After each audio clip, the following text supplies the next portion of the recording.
Long before drill went global, different blocks across Chicago were already creating names the streets would never forget. Some earned respect, some spread fear. Others became legends.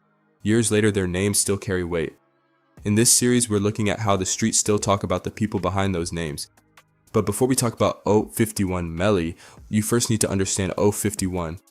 Around 51st Street in Cottage Grove sits one of the most recognized sets in Chirac, 051 Young Money. The 051 comes from 51st Street, where many of its members grew up. Young Money represented a younger generation carrying on neighborhood rivalries that had already existed for years. But 051 didn't stand alone. Over time, they built strong alliances with STL, Jaro City, and MOB. On the other side were O Block, 600, THF 46, and Lamron. As drill exploded, those same rivalries spilled into songs, interviews, tweets, and social media, turning local conflicts into stories the whole world would eventually hear. And if there was one name that became synonymous with 051, it was Melly. Born Melvin Corey, Melly wasn't a rapper. I'm gonna have me a decent little threesome night with my 40.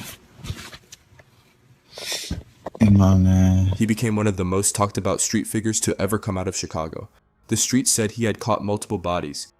His ops knew exactly who he was. That nigga Melly, I ain't on no distant shit, RIP Melly, whatever, from the ops. Before long, the Gravedigger had become one of the most talked about nicknames in Chirac. I knew Melly on a personal tip under that act shit. Folks was one of them niggas that was around away and shit. He did what he did, bro. Motherfucker, but that's one thing motherfucker can't do. They can't front they move on dude. Like Shorty was doing his thing. To understand Melly, you have to understand who he was up against. Some of the city's biggest names already knew exactly who he was.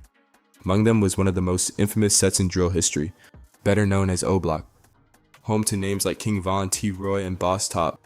But they weren't the only ones. There was 600, a set known for names like L.A. Capone, Buka Breezy, and D. Rose. Not to forget THF 46. For years, Melly seemed untouchable. Until September 1st, 2019. That night, Melly was at a house party on Chicago's South Side. Shots suddenly rang out inside the house. Melly didn't survive. What shocked the streets the most wasn't just that Melly had been killed. It was where it happened. According to prosecutors, the man charged was another member of 051 Young Money. One of the city's most feared names had fallen inside his own circle. This is 63rd territory, right? So when you say it's Melly homie that whooped, we can't say that's really Melly homie. But to understand how the war reached this point, we have to go back to another name from 051, Lil Marc. If Melly was the face of 051, Lil Marc became its voice. Unlike Melly, Lil Marc built his reputation through music. As a member of 051 Young Money, he wasn't just making drill records. He was sending direct shots at the ops. In 2014, he released No Competition, taking direct aim at OTF, Lil Durk, and Lil Reese.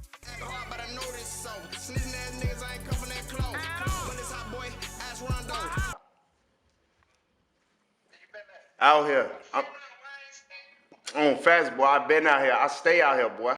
The message was clear. Lil Marc wasn't backing down. 3 days later, Lil Marc was caught lacking at a Chicago bus stop. He never made it home.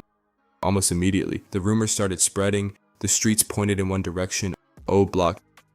Names like T. Roy, D. Rose, and especially King Von kept coming up in the conversation. No one was ever convicted, but the speculation never stopped. King Von, born Davon Bennett, he grew up in Parkway Gardens, better known as O Block, one of Chicago's most notorious housing projects. Von was closely affiliated with O Block, the Black Disciples, and later Lil Durk's Only the Family. Before the world knew King Von, Chirac already did. Hey, look, some people need to be gone, bro. You know what I'm talking about, in order for shit to get better. And he one of them. Oh, that was my favorite op on my dead brother. I know if he was live right now, Shorty probably like dead. We seen who the demons was, like we knew. He was a serial killer who bragged about killing people. Within O Block, Von grew up alongside names like T. Roy, Boss Top, and DQ. After Lil Marc's death, his name never left the conversation. Fans revisited old interviews, broke down lyrics.